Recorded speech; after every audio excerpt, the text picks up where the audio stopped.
I reached India, I had this idea that I would be studying textiles. But as soon as I stepped off of the airplane, I was faced with children who were begging on the streets. And it broke my heart. It shocked me and it broke my heart. That image of those children stuck with me. So when the group was going back to US, I said, I'm gonna just stay a few more months and volunteer here in India. Then I realized as I was volunteering in an orphanage in the middle of the slums in Delhi, India, I realized that this is actually my life purpose, that no matter what I do, if I was to go back to US, no matter how successful I would become in my career or whatever I would do, it would never compare to the impact that I was having in the lives of children who literally had nobody. When she went out there for the fashion, she said she thinks she's going to stay an extra week or two just to explore and work with the orphanage out there. And when she saw the need and I saw the passion and heard about her vision, I couldn't help but realize that we needed to help her find her vision. The bravery of Courtney to leave everything here, an FIT, designer position in New York City, like that's what she was inspiring to be or, training to be. And to leave that and to go and don't speak the language and go to India, it inspired me so much through my cancer treatments, to be honest, that I was like, this brave woman, I need some of that bravery. I need some of that. So I didn't help them, they helped me. I noticed during the days when I was volunteering in India is that there are many shelter homes in Delhi specifically for children who are living on the streets, but there's no home for children with special needs. Children with special needs born to poor families are often abandoned, or in some cases they're even murdered. So there's such a great need for a safe home, a safe space for children with special needs. And that's why I decided to open a home specifically for them. Courtney's organization and Courtney and her family is a beacon for hope. She gives them safety and protection and education, hygiene, consideration, helps raise their self-esteem, medical care, nutrition.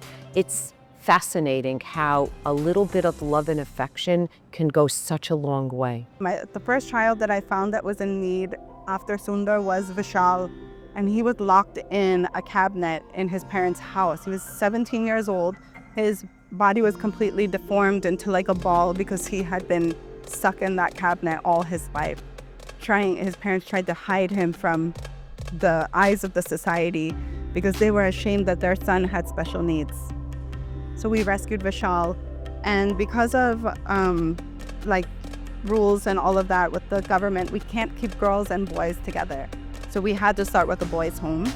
And now our goal, because girls are actually more vulnerable, they're more in need of a safe space. So our goal is to try and fundraise to build a home for girls with special needs. Girls like Pooja, for instance, she's a young girl that we rescued many years ago. She has special needs. She was born mentally and physically challenged. Pooja's stepfather actually was intending to kill her because he found that her existence was pointless. He would tell the mother all the time, just kill her, just let her die, let her starve to death. And when we rescued Pooja, she was completely emaciated. She was in a terrible condition. 18 years old, she had the physique of like a 7 or 8 year old. But still, we know that every night she has to go home. And we don't know what she faces at home, what kind of awful, unspeakable things that she is susceptible to in her home. So we want to bring her into our girls' home for girls with special needs. I honestly first thought that it was going to be sad, but I was wrong. It was like they were the happiest kids and the most lively kids I've ever met. And I realized that, they're thriving. They're not just, survivors and, being rescued. They're also thriving because of the love. The ultimate goal is we would love to have a self-sustaining building for both the boys and the girls. So this way, Courtney can love more children, bring more children in. So the pandemic, her reputation, everybody came to her house for food. And I'm talking I think it was 6,000 people. And that money that we had saved went to feed the people during the pandemic. So that and that was our girls' home money. That's what we were saving for to get that girls' home, and then it went to that. But you know what? 6,000 people ate for a year. We're not a nonprofit to get credit. We're a nonprofit to help people. And every little penny that someone donates goes directly to those kids and goes directly to the nonprofit.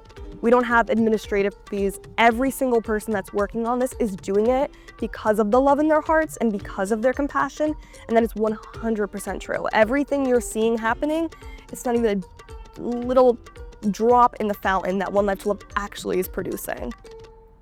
I think being connected to One Life to Love has brought something that I couldn't find anywhere else. It gives you a real perspective of what matters. She's truly doing God's work. We see how horrific a zip code matters a lot on how it impacts a child. And in some of the areas that she's dealing with, there are some horrific things happening to kids, sex trafficking and other horrific things. And I really think she's doing God's work and is just trying to make this world better, and she's dedicating her life to it. And for all of us that are not dedicating 24/7, I think we have some kind of a moral obligation to be helpful where we can be helpful. Yes, so when I came back to US and I was telling everyone that I'm giving up everything, I'm selling all my belongings, and I'm moving out to India, I'm gonna start an orphanage. Then everyone would ask me, how are you going to do that? And I said, well, I don't know, but I'm going to do it because it has to happen. Our goal at One Life to Love is to save all the children, one life at a time. The goal of One Life to Love is to make sure that each and every child is thriving. To bring every child peace. It's to give each and every child love. To give each child we work with hope. To bring every child a future. To make sure that every child is considered. Is to give each and every child safety. The goal of One Life to Love is to make sure that every single child is loved. At One Life to Love, we protect, educate, and empower every child.